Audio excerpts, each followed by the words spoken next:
गोविंद जी की कहानी। गणेश जी महाराज एक सेठानी के खेत में से निकल रहे थे तो 12 दाने अनाज के तोड़ लिए। बाद में गणेश जी के मन में विचार आया कि मैंने तो सेठान जी की चोरी कर ली। गणेश जी सेठ जी के 12 नौकरी करने लग गए। एक दिन सेठानी निपट कर राख से हाथ धोने लगी तो गणेश जी ने सेठानी का हाथ मरोड़ कर राख छीन कर मिट्टी से हाथ धुलाई दिए। सेठानी सेठ जी से बोली कि ऐसा कैसा नौकर रखा है जो नौकर जात होकर मेरा हाथ मरोड़ दिया। सेठ जी ने गणेश जी को बुलाकर पूछा कि तूने सेठानी जी का हाथ क्यों मरोड़ा। जब वे बोले कि मैंने तो सीख की बात बताई है, राख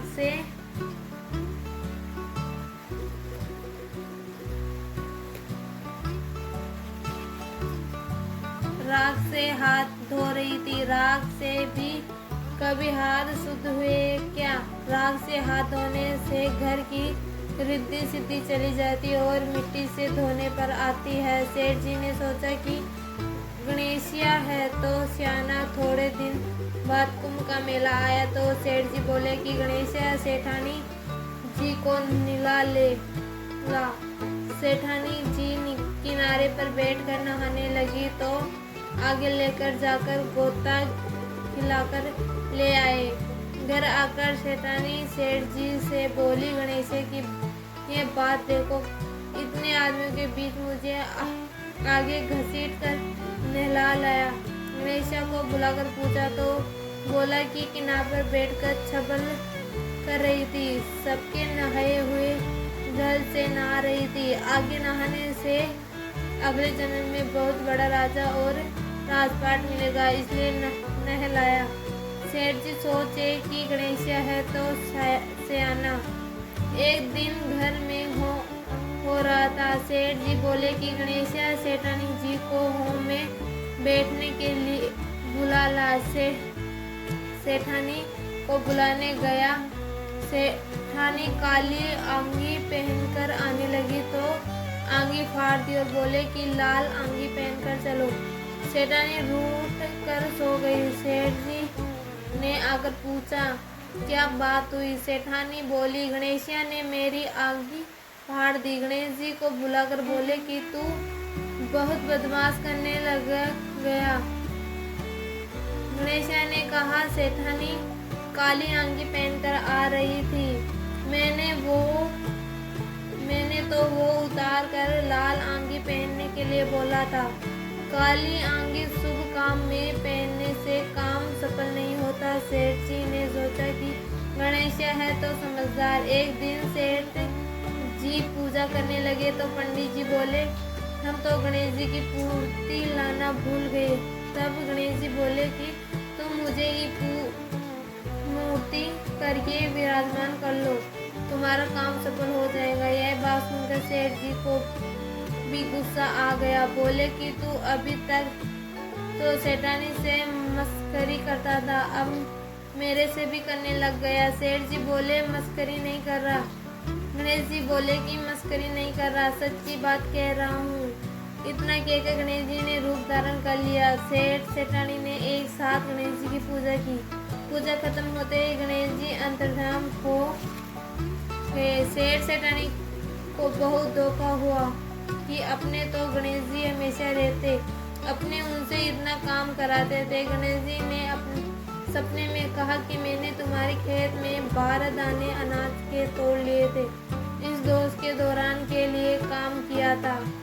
सेठ जी के करोड़ों की माया हो गई है। गणेश जी महाराज जैसा उस सेठ जी को दिया वैसा सबको देना है। कहानी का न सुनता, न हुंकार भरता, न अपना सारा परिवार न दीज। जय हो गणेश जी महाराज की जय। अब चौथ की खदा के बाद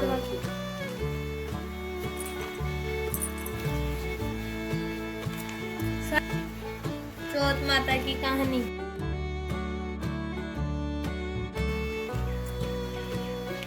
एक बुढ़िया माई के ग्वालिया बछालिया नाम का बेटा था। बुढ़िया माई बेटे के लिए 12 महीने की चारों चौथ करती। बेटा लकड़ी लाता और दोनों माँ बेटा उनको बेचकर गुजारा करते थे। बुढ़िया माई रोजाना लकड़ी में से 2 लकड़ी रख लेती और चौथ के दिन बेटे से चुपकर बेचकर सामान लाती और 5 पुआ बनाती। एक पुआ पंडित जी, एक चौथ माता को चढ़ाती, एक ब्राह्मण को देती, एक आप खाती, एक बेटे को खिलाती। एक चौथ के दिन बेटा अपनी पड़ोसन के घर गया, वो पुआ बना रही थी।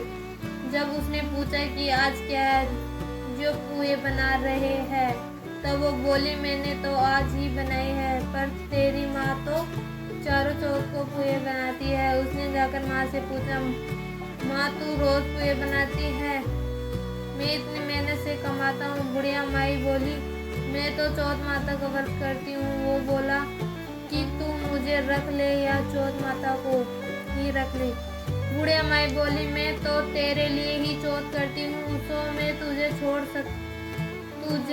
सकती हूँ, पर चौथ माता को नहीं। जब बेटा घर से जाना लगा तो बूढ़ी माई बोली, तू जा रहा है तो मेरे हाथ में से आखा ले जा, जहाँ संकट आए वहाँ ही पूर देना। बेटे ने सोचा बात तो झूठी है, पर ले चलने में क्या बुराई है। चलने लगा तो आके पूर कर बोला कि चौथ माता अगर तू सच्ची है तो रास्ता हो जाए। झट रास्ता मिल गया। आगे गया तो घनघोर अंधेरा में उजाड़ फैल रहा था। उसने मन में सोचा कि मुझे शेर वगैरह खा जाएगा। आँखा पूर कर बोला, चौथ माता तू रास्ता मिल जाए। जल्दी से रास्ता मिल गया। आगे चला। जाते जाते एक राजा की नगरी में पहुंचा। वह राजा एक आदमी की बलि देता था। एक बूढ़े माई के पास गया। बूढ़े माई रोती जा रही थी और पुए बनाती जा रही थी। वो बोली, तू क्यों रो रही है? जब वो बोली कि मेरे एक बेटा है जिसकी कल बलि चढ़ जाएगी, उसी के लिए पुए बना रही हूँ। और वह बोला, अपने बेटे के पुए मुझे खिला दे, मैं राजा की बलि चढ़ने के लिए चला जाऊंगा। माई ने उसे पुए खिला दिए। राजा का संदेश आया तो माई ने सोचा कि दूसरे के बेटे को मैं कैसे बेच दूं, पर शोर सुनकर उसकी आंख खुल गई। वो राजा के आदमियों के साथ चला गया। उन सबने मिलकर उसे हाव में चुन दिया तो वो आँखा पूर कर हाव में बैठ गया। 3 दिन में ही हाव पक गया। हाव के पास बच्चे खेल रहे थे। उनमें से आवाज आई। बच्चों ने राजा को जाकर कहा कि आपका हाव पक गया। राजा ने सोचा कि हाव तो 8 दिन में पकता था, आज 3 दिन में कैसे पक गया। जाकर देखा तो सोने चांदी के कलश हो गए। अंदर से आवाज आई, धीर से उतारो, अंदर आदमी है। राजा के आदमी डर गए कि अंदर कौन सा भूत दैत्य आ गया। जब वो बोला, मैं तो वही आदमी हूँ जिसे तुमने चुना था, देखो तो अंदर हरे हरे जवेरे उग रहे थे। उसको राजा के पास ले गए। राजा ने पूछा, तू कैसे बच गया? तो वो बोला, मेरी माँ मेरे लिए चौथ का व्रत करती थी। मैं रवाना हुआ तो उसने मुझे आंखें दी। वो सो में ही वहीं आंखें पूर कर बैठ गया, जिससे बच गया। राजा बोला, एक घोड़े पर तू बैठ जा, तेरे सांकल बंधी रहेगी, जो खुलकर मेरे बन जाएंगी तो मैं चौथ माता को सच्ची मानूंगा। वो आंखें पूर कर बोला, चौथ माता अब तू ही लाज रखना। झट सांकल खुलकर राजा की बन गई। राजा ने अपनी बेटी की शादी उसके साथ कर दी और खूब धन देकर विदा किया। पड़ोसन बोली, माई मेरे बेटे बहू आए हैं। छत पर चढ़कर देखा तो सचमुच में बेटे बहू आ रहे थे। चौथ माता जैसे तो बुढ़िया माई और उसके बेटे को टूटी, वैसे ही सब पर टूटना, कहना न सुनना, न उपकार बनना, न अपना सारा परिवार न टूटी। जय हो चौथ माता।